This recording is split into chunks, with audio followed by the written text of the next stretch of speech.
Olá, turma, sejam bem-vindos ao nosso canal. Sou o professor Gilberto Júnior. Falaremos hoje sobre termodinâmica. Vamos lá?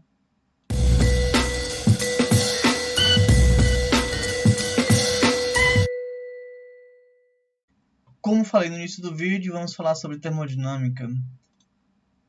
Vamos lá para o nosso slide. A termodinâmica. Podemos dizer que termodinâmica é a parte da física que estuda um sistema físico do ponto de vista macroscópico, certo? Ou seja, utilizamos variáveis como pressão, temperatura, volume e energia, entre outras, para descrever como esse sistema se comporta. Não há aqui uma preocupação de entender o comportamento das partículas que compõem o sistema. Seu desenvolvimento teve um caráter muito empírico, já que suas leis resultaram de observações experimentais.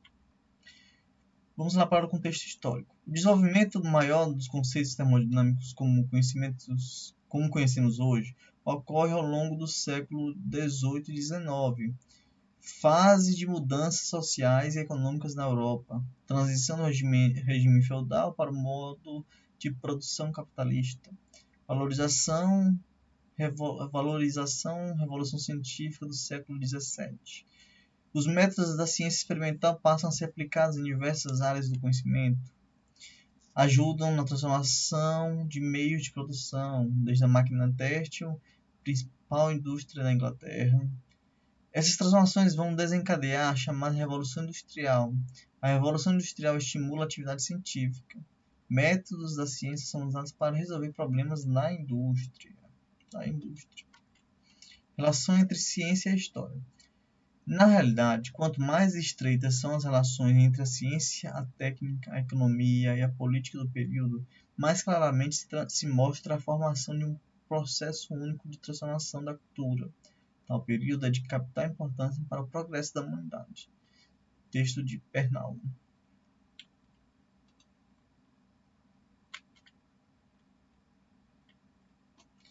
Então, a primeira coisa que nós temos que falar sobre a energia interna. O que é a energia interna? A energia interna de um gás é o somatório das diversas parcelas de energia do gás. Ok? Então, a energia interna de um gás, é a soma das diversas parcelas de energia do gás, mas como energia cinética média das moléculas, energia cinética de rotação das moléculas, energia potencial, etc.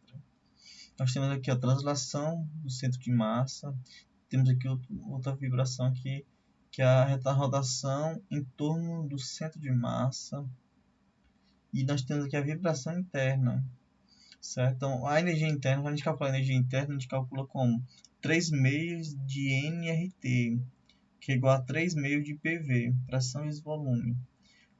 Também podemos calcular a variação da energia interna. A variação da energia interna, que é o ΔU, é igual a 3 meios de nR ΔT. Então, vamos para a característica da energia interna. Para um gás ideal qualquer, a energia interna U depende apenas da temperatura. Então, a energia interna só depende da temperatura. Se a temperatura aumenta, a variação da temperatura, que é no caso, se a temperatura aumenta, a variação da temperatura é maior do que zero, positivo. Então, significa que a energia interna aumenta. Então, U aumenta. Se a temperatura diminui, significa que ΔT é menor do que zero. Ou seja, a variação da energia interna diminui, é menor do que zero. U diminui. Se a temperatura aumenta, a energia interna aumenta. Se a temperatura diminui, a energia interna diminui. Se a temperatura for constante, a variação da temperatura aqui é zero, então não vai ter energia, não vai ter variação da energia interna. Então, novamente, se a temperatura aumenta, a energia interna aumenta. Se a temperatura diminui, a energia interna diminui. Se a temperatura for constante, é porque a variação da temperatura é zero. Então, significa que a variação da energia interna é zero. Não tem mudança de energia interna. Se não tem mudança de energia interna, então a energia interna é constante. Trabalho na transformação. Nós vamos aprender agora a calcular o trabalho em uma transformação. Nós temos aqui, ó, que um ponto A, na situação A aqui, nós fornecemos calor, certo? Fornecemos calor para essa substância E com isso o êmbolo aqui vai aparecer uma força empurrando esse êmbolo A. Esse êmbolo A vai subir. Vai ter um deslocamento D, chamado D aqui deslocamento. Certo? Esse pequeno pedaço de aumento aqui, nós temos que calcular a variação do volume. Quanto foi esse volume aqui? Ó? Esse volume que aumentou aqui é chamado de variação do volume. Vai ser a área vezes o deslocamento. Vai ser a área aqui do cilindro vezes o deslocamento do líquido. Então, variação do volume calcula-se assim, a área vezes o deslocamento. A área aqui, circular, vezes o deslocamento. É o tanto que aumentou aqui, ó, o volume, tanto de volume que aumentou. Então, vamos lá. O trabalho pode ser realizado pelo sistema ou sobre o sistema, certo? Vamos prestar atenção. O trabalho pode ser realizado pelo sistema ou sobre o sistema. Vamos agora para calcular o trabalho da força exercida pelo gás. Será como? Como a gente calcula o trabalho da força exercida? Força vezes deslocamento. É só multiplicar a força vezes o deslocamento. Sendo que a pressão G, a pressão exercida pelo gás, como é que nós vamos calcular? Através daqui, ó. Como é que a gente calcula a pressão do gás? Nós sabemos aqui que a pressão, a força do gás vai ser quem? Vai ser a pressão do gás vezes a área. A força do gás é a pressão vezes a área. Então, vamos substituindo aqui, ó. Deixa eu pegar aqui.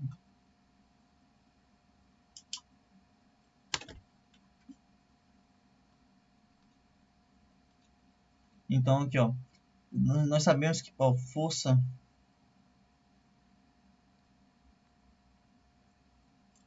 Só um minuto.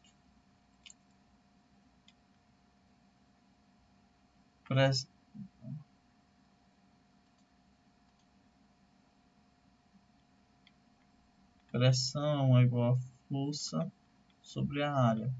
Então, aqui no caso, eu quero encontrar força, essa área aqui que está dividindo, passo para o lado multiplicando. Então, vai ficar, força vai ser igual a quem? Pressão vezes a área. Certo? Aí, o que vai fazer? A gente faz o que? A gente substitui aqui, ó, a força aqui nessa fórmula. Então, substituindo lá, vai ficar como? Trabalho do gás vai ser igual a força. Quem é força? A pressão do gás vezes a área vezes deslocamento. Quem é a área vezes deslocamento aqui? Quem é a área vezes deslocamento? É ΔV. Então, substitui aqui, vira ΔV. Então, o trabalho do gás é pressão vezes a variação do volume.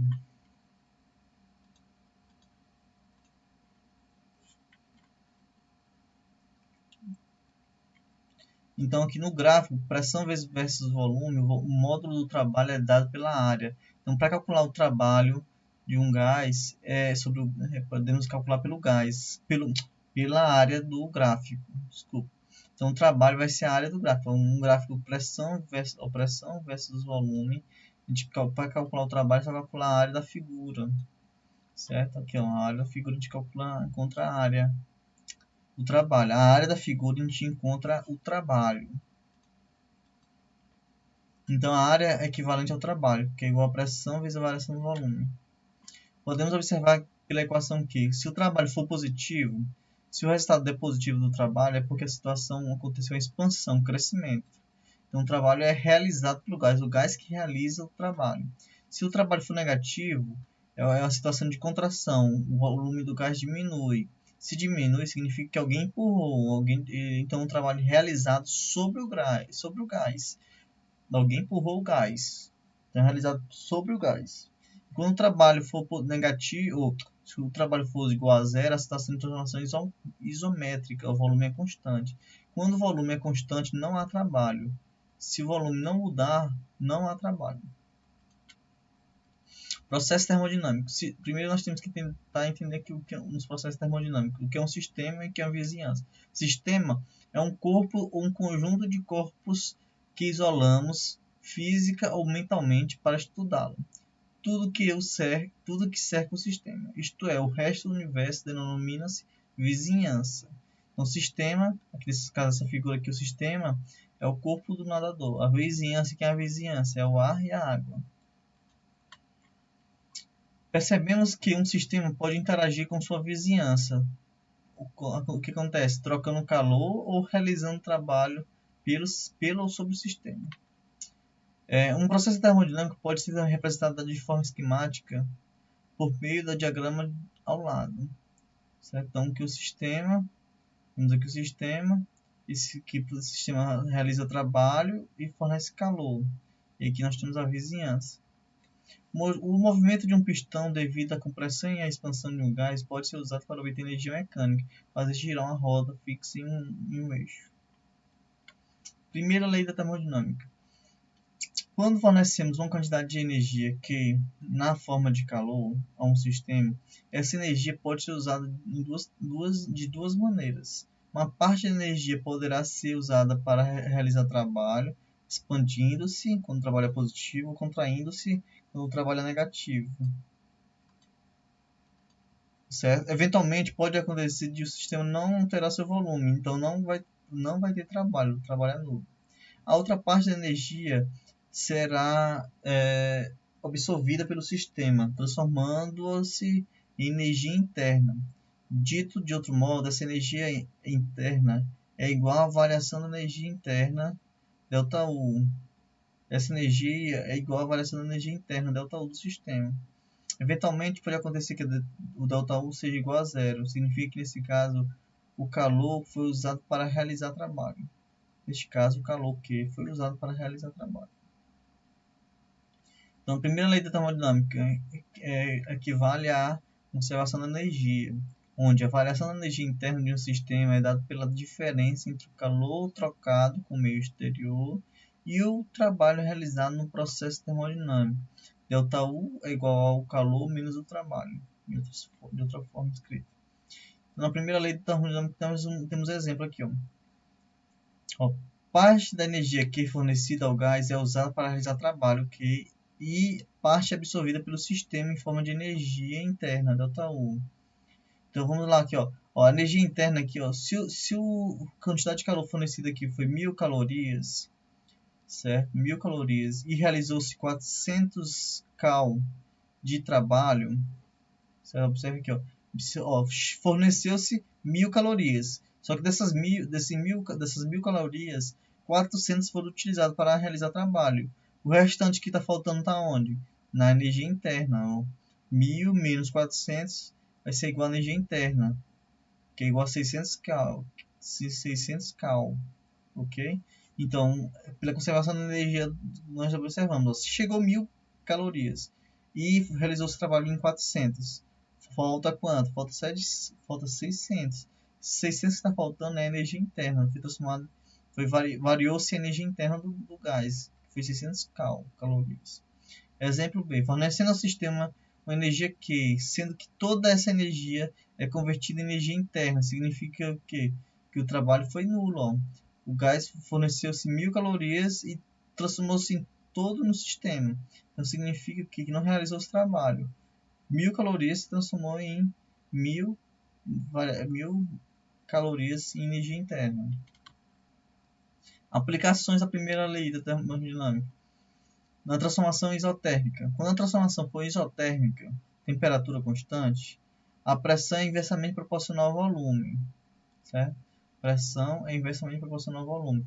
Então, quando a transformação isotérmica não tem energia interna, a variação da energia interna é zero. Certo? Então, quando for isotérmica, a transformação da energia interna é zero. Significa que o calor, sabemos que calor menos o trabalho é quem? É ΔU. Só que se ΔU é zero, então esse menos trabalho aqui vai para o outro lado somando, mais, vai positivo, mais trabalho. Então Q vai ser igual ao trabalho. Então, numa transformação isotérmica de um sistema, o trabalho realizado é igual ao calor trocado com sua vizinhança.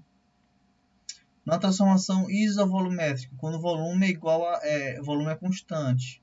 Quando o volume é constante, nós sabemos que quando o volume for constante, não há trabalho. O trabalho vai ser zero. Então, ΔU vai ser igual a Q menos zero, que é o trabalho. Então, ΔU vai ser igual ao calor, quantidade de calor. Então, significa que na transformação isovolumétrica, a variação da energia interna é igual ao calor trocado, com a vizinhança. E a transformação isobárica, quando a pressão for constante. Se a pressão for constante e o volume é diretamente proporcional à temperatura, então a fórmula fica assim: ΔU é igual a Q menos o trabalho. Uma transformação adiabática é a transformação na qual não existe troca de calor com o meio externo. Ela pode ocorrer de duas maneiras: quando as paredes que envolvem o cilindro que contém um gás são adiabáticas ou isolantes térmicas, e quando as transformações são rápidas, pois dessa forma não existe tempo para as trocas de calor que ocorram. Então, isso, quando for transformação adiabática, o calor que é zero. O calor foi igual a zero, então a ΔU é igual ao calor menos o trabalho. Só que o calor aqui é zero, então fica ΔU é igual a menos o trabalho. Então, numa transformação adiabática, a variação da energia interna do gás é igual ao módulo do trabalho realizado. Então, novamente, aqui as transformações. Isotérmica, quando for isotérmica, não tem energia interna. O calor vai ser igual ao trabalho. Na isovolumétrica, não tem trabalho. O trabalho é zero. Então, ΔU vai ser igual ao calor. Na transformação adiabática, não existe calor. Não há troca de calor com o meio exterior. Então, ΔU vai ser igual a menos o trabalho. E a outra aplicação aqui, a transformação cíclica. É a transformação na qual o sistema, partindo de um estado inicial qualquer, sofre sucessivas transformações e retorna ao mesmo estado